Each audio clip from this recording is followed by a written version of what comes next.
Sejam todos bem-vindos a este canal. Espero que estejam todos bem e conseguindo manter a sanidade neste mundo distópico. Fiquem à vontade na seção dos comentários e, caso gostem do conteúdo, peço que se inscrevam e deixem aquele like. Neste vídeo, vou falar um pouco sobre a política mais recente do Brasil. O primeiro presidente eleito pelo voto direto dos brasileiros foi Fernando Collor. Com um discurso de mudança e modernização, Collor surgiu de forma meteórica. Venceu nomes bastante conhecidos no cenário político, como Brizola, Mário Covas, Paulo Maluf, Ulisses Guimarães e até algumas personalidades que permanecem na política até hoje, como Lula e Ronaldo Caiado. Um detalhe que poucos lembram, é o fato de que 22 pessoas concorreram naquela eleição, algo muito diferente dos dias de hoje, quando temos uns 5 ou 6 candidatos e 2 ou 3 que possuem chances reais de vitória. Collor ficou 2 anos no poder e acabou renunciando pouco antes de ser cassado pelo Congresso. Os motivos que culminaram na queda de Fernando Collor seriam, nos dias atuais, somente postagens nas redes sociais dos seus opositores que não ficariam nenhuma semana em evidência. Quem assumiu foi seu vice, Itamar Franco. Um sujeito sem relevância política, simplesmente seguiu até o final do mandato sem incomodar a classe política. O Brasil estava diante de um cenário de altas taxas de inflação, mais de 1000% no ano de 1992. Coincidentemente, surge nos últimos anos do governo Itamar um ministro da Fazenda com uma proposta milagrosa para nosso problema inflacionário. Fernando Henrique Cardoso apresenta o Plano Real. O plano consegue estancar o problema da inflação e o então ministro é eleito presidente do Brasil na eleição seguinte. Ele fica por 2 mandatos seguidos e resolve se aposentar da política no ano de 2003. A partir deste momento a política brasileira passou a ser disputada por 2 lados, chamados de direita e esquerda. Em tese, um lado defendia os mais necessitados e o outro buscava uma economia liberal. Só no discurso. A verdade é que todos que tomaram o poder a partir do ano 2003 perceberam que a única forma de se manter com o voto direto seria direcionar as suas ações para a população menos favorecida, através do assistencialismo e aumento dos programas sociais. No ano de 2003 assumiu a presidência Luiz Inácio Lula da Silva. Tendo como pano de fundo a luta dos trabalhadores, sua origem humilde no Nordeste do Brasil e o combate aos burgueses. Mas será que o Partido dos Trabalhadores tinha como princípios atender às necessidades dos mais humildes e tirá-los da pobreza? Definitivamente não. Na verdade o mérito do lado que se intitula como esquerda no Brasil foi compreender o cenário social brasileiro antes dos seus adversários. O poeta romano Juvenal disse a frase, ao povo, pão e circo. Isto foi no século I, isso mesmo, no primeiro século depois de Cristo. Podemos dizer que algo mudou 2000 anos depois? Aqui cabe uma pequena interrupção. Precisamos compreender a origem da esquerda e da direita no espectro político. Durante a Revolução Francesa os membros da Assembleia Constituinte se reuniram para votar qual seria o futuro da monarquia do país.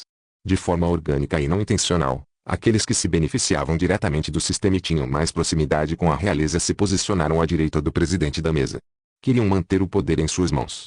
Do lado oposto, à esquerda do presidente, se posicionaram os que estavam insatisfeitos com o modelo atual, queriam retirar o poder do rei e tomar para si. A esquerda francesa foi denominada progressista porque pretendia modificar, significativamente, o modelo de governo, encerrando o controle real que perdurou por séculos. Nos dias atuais utilizamos a palavra progressismo como uma forma de acabar com a família e os bons costumes.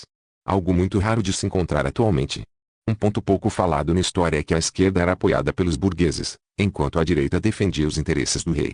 Comerciantes em ascensão defendiam o fim da monarquia, dizendo que assim o poder seria melhor distribuído. A esquerda venceu a votação com apoio popular. Por fim, o rei Luís XVI e sua esposa, Maria Antonieta, foram enviados para a guilhotina e o poder tomado pela oposição. Nenhum dos lados defendia verdadeiramente o povo, mas a tensão social tinha tomado conta da França. Para obter apoio popular, a esquerda, que havia vencido a votação, precisou aprovar algumas leis que beneficiaram os trabalhadores. Assim se deu origem ao mito de que a esquerda política é aquela que defende os interesses dos trabalhadores. Como contraponto, se presume que a direita defende o interesse dos empresários. Em verdade nenhum dos lados surgiu como finalidade de defender trabalhadores ou empresas, eram somente 2 grupos que disputavam o poder. Estudos demonstram que o pensamento dicotômico é absorvido de forma mais fácil pelo cérebro. Decidir entre 2 coisas não causa repulsa no cérebro humano. Ter que pensar e compreender profundamente os objetivos de cada candidato demandaria um esforço mental considerável das pessoas. Mais fácil simplificar e deixar a população decidir somente entre 2 polos políticos. Voltando à história política do Brasil.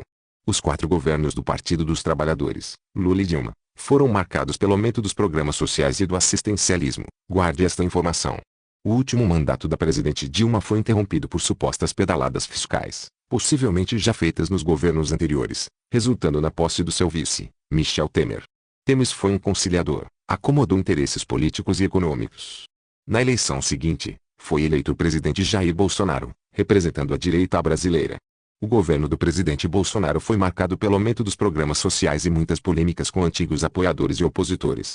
Muitos assuntos ideológicos foram parar na mídia, tirando totalmente o foco dos políticos que pouco fazem pelo país. Discussões intermináveis sobre quem representava o bem e quem era o mal foram parar nas redes sociais. Acusações dos dois lados e disputa sobre quem era o pior. Não importava em que meu candidato estava envolvido. Se foi condenado, se familiares estavam envolvidos em esquemas, o objetivo era de apresentar as ações condenáveis do lado oposto. Mas algo ficou estranho. Como um presidente que representava a direita estava aumentando programas sociais. Mas este não é o objetivo da esquerda. Ninguém entendeu. Muitos apoiadores se afastaram. Como Bolsonaro não podia defender abertamente que manteria o modelo assistencialista, adotado durante todo o período que chamamos de democrático no Brasil, surgiu a oportunidade perfeita para seu opositor. O defensor dos pobres retorna ao cenário político com o discurso de dar picanha aos pobres e que foi condenado injustamente. Que plano de governo infalível. Somos pão e circo desde o nosso descobrimento. Lula é eleito para mais 4 anos. O que podemos concluir de tudo isso é que nossa direita e esquerda não são reais. São dois lados de uma mesma moeda. Somos apenas fantoches neste processo. Pensamos que estamos decidindo o nosso futuro. Na verdade, só vamos decidir o nome de quem estará no poder. Mas por que isto acontece? Porque quem manda no país não é o presidente, governador e prefeito. São os senadores, deputados, vereadores e donos de partidos políticos. Estes que se mostram menos relevantes para as questões do país, se escondem no palco político. Criam distorções e ideologias. Acusam seu adversário daquilo que fazem. Importante é tirar o foco. Dizem defender pautas pessoais, os pobres, a família, a moral e as minorias. Nós brasileiros somos facilmente manipulados, sempre fomos em nossa história. Pensamos que estamos participando, mas estamos somente no meio de uma cortina de fumaça. Infelizmente a culpa é nossa. Nós que permitimos isto não cobramos posicionamentos sobre assuntos relevantes. Acreditamos em salvadores, mocinhos e vilões. Parece que estamos em um filme de Hollywood. Você sabe quantos e quais projetos de lei foram apresentados pelo deputado e senador que você votou? Como eles votaram nos temas realmente importantes? A mudança do país exige a aprovação de um projeto de lei e não um debate nas redes sociais. Acreditamos em postagens polêmicas. Acusações sobre falhas dos outros, mas este não é o trabalho de um político.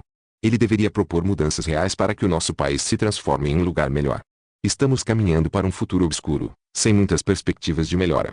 Cada vez estamos mais polarizados e desinformados, apesar de todo o acesso que temos. Se quisermos resultados diferentes, precisamos agir diferente. Sejamos menos combativos e mais reflexivos. Unidos por uma razão, o futuro de todos nós. Bom pessoal, gostaria de agradecer a todos pelo privilégio de dizer que, em breve, vou postar vídeos sobre comportamento humano e sociedade brasileira. Até logo.